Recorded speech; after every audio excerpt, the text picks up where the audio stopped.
जय हिंद दोस्तों, स्वागत है आप सभी का एस्ट्रो सूत्रा यूट्यूब चैनल पर। आज के इस वीडियो में हम डिस्कस करने वाले हैं जब किसी व्यक्ति की कुंडली में शुक्र, शनि और केतु युति से संबंध बनाए या एक दूसरे के त्रिकोण में बैठे हो या फिर शुक्र और शनि की युति के दो भाव में केतु हो, तो ऐसे व्यक्ति के जीवन पर इस योग के क्या प्रभाव आते हैं, इस योग के क्या पॉजिटिव और नेगेटिव रिजल्ट्स होते हैं। तो पूरी वीडियो ध्यान से देखिएगा। वीडियो शुरू करने से पहले आप सभी से रिक्वेस्ट करना चाहूंगा, इस चैनल को अभी तक सब्सक्राइब नहीं किया है तो चैनल को सब्सक्राइब कर लीजिएगा, वीडियो को लाइक कर दीजिएगा और कमेंट में जय हिंद जय भारत लिखना मत भूलिएगा।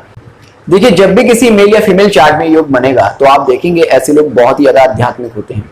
ऐसे लोगों को धर्म और शास्त्रों में बहुत ज्यादा रुचि होती है। ऐसे लोग धार्मिक शास्त्रों का अध्ययन बहुत ही ज्यादा करते हैं।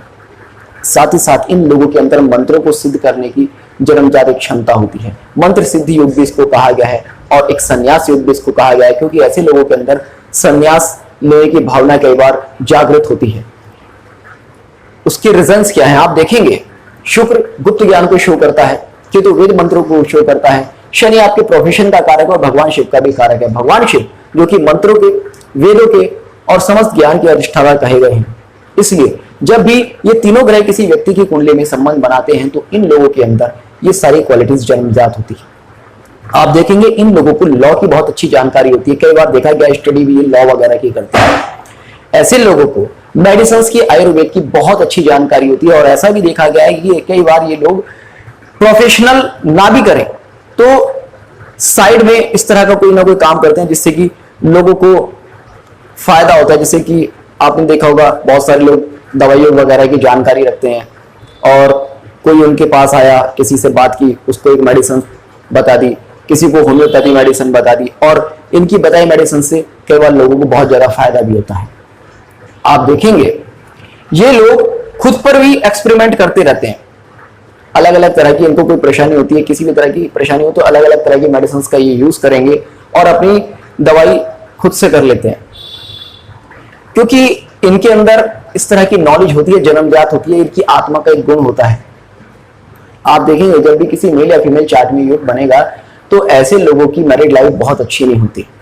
उसका रीजन क्या है, क्योंकि शुक्र आपके दाम्पत्य का कारक है और मेल चार्ट में किसी मेल की वाइफ को शो करता है और फीमेल चार्ट में उस फीमेल को शो करता है। और केतु शुक्र का सबसे कट्टर शत्रु कहा गया है और केतु जब भी शुक्र के साथ संबंध बनाता है तो कहीं ना कहीं दाम्पत्य सुख को कम करता है।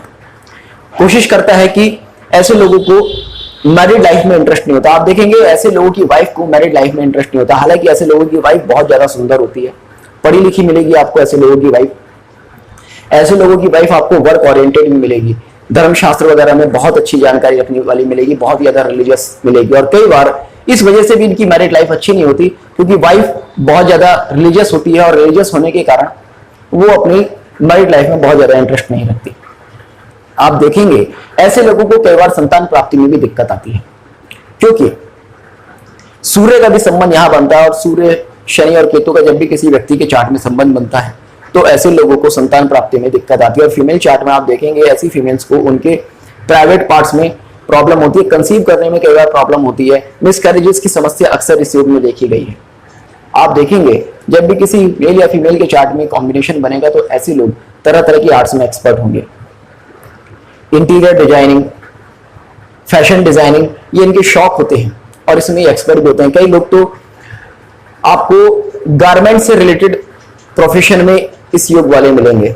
उसके अलावा भाव और राशि के हिसाब से प्रोफेशंस होते हैं अक्सर। उसके बाद आप देखेंगे ये लोग, जैसा मैंने आपको बताया, मेडिसिन वगैरह की जानकारी रखते हैं तो कई बार उसमें भी अगर बहुत स्ट्रांगली ये योग इफेक्ट दे रहा है तो उसमें भी अपना प्रोफेशन बना लेते हैं और डॉक्टर लाइन भी चूज कर लेते हैं। इसके अलावा आप देखेंगे जब भी किसी मेल या फीमेल चार्ट में ये योग बनेगा तो ऐसे लोगों को अपने जीवन के 32 वर्ष, कम से कम 30-32 वर्ष प्रोफेशनल प्रॉब्लम होती जरूर है। 30-32 वर्ष वो बहुत ज्यादा सक्सेसफुल नहीं हो पाते। ऐसे लोगों को अपने जीवन के 30-32 वर्ष धन की समस्या होती है। हालांकि शुक्र और शनि के योग को मैंने पिछले वीडियोस में आपसे कहा है कि ये धन योग है और ऐसे लोगों के पास बहुत धन होता है, मगर जब केतु का प्रभाव आता है तो 30-32 वर्ष की अवस्था तक इन लोगों को स्ट्रगल करना पड़ता है और उसके बाद इन लोगों के पास बहुत धन आना शुरू होता है और ये अपनी लाइफ में धन वगैरह से सेटिस्फाई होते जाते हैं, किंतु ये उस धन का बहुत ज्यादा उपभोग नहीं कर पाते क्योंकि शुक्र इनका पीड़ित होता है। और शुक्र जो कि सुख का कारक है वो जब पीड़ित होता है तो आपके पास कितना भी धन हो आप उसको एंजॉय नहीं कर पाते हैं। सेम आप देखेंगे ये लोग जितना भी धन अपनी लाइफ में अर्जित करते हैं उसको दान वगैरह करने में ही बहुत ज्यादा रुचि रखते हैं। भूखे लोगों को खाना खिलाना, गरीबों की मदद करना, ये इनकी हॉबी होती है। अगर इनके सामने कोई गरीब व्यक्ति आ जाए, कोई मजबूर व्यक्ति आ जाए, तो ये उसकी हेल्प जरूर करेंगे। आप देखेंगे जब किसी नेटिव के चार्ट में योग बनेगा तो आप पाएंगे कि उसका घर कई बार देखा गया कि लंबा ज्यादा होता है, घर की लंबाई चौड़ाई से ज्यादा होती है। साथ ही साथ आप देखेंगे जो मेन बेडरूम होता है उसके साथ बहुत ज्यादा चांसेस होते हैं कि बाथरूम अटैच हो, और ऐसा भी देखा है कि मेन बेडरूम सीढ़ियों के पास या जीने के पास या किसी पतली सी गली के पास देखा गया है। साथ ही साथ ऐसा भी देखा गया है कि इनकी मेन बेडरूम और इनके स्टोर रूम का कहीं ना कहीं कोई कनेक्शन होता है। ये लोग अपने रूम में ही कई बार पूजा करना शुरू कर देते हैं, आध्यात्मिक बहुत ज्यादा होते हैं, अपने बेडरूम में मेडिटेशन वगैरह करने लगेंगे, और मेडिटेशन वगैरह पे इनकी पकड़ भी बहुत अच्छी होती है। तो जहां जब देखें अपना पूजा पाठ वगैरह चालू कर देते हैं, अध्यात्म चालू कर देते हैं। तो कई तरह के मामलों में ये योग यहाँ पर बहुत ज्यादा फायदा देता है। वहीं सुख के अगर स्थिति को देखें तो ये उसको कम करता है। तो होपफुली आपको आज का वीडियो पसंद आएगा। तो जुड़े एस्ट्रो सूत्र के साथ, मिलते हैं नेक्स्ट वीडियो में। तब तक के लिए जय हिंद, जय भारत।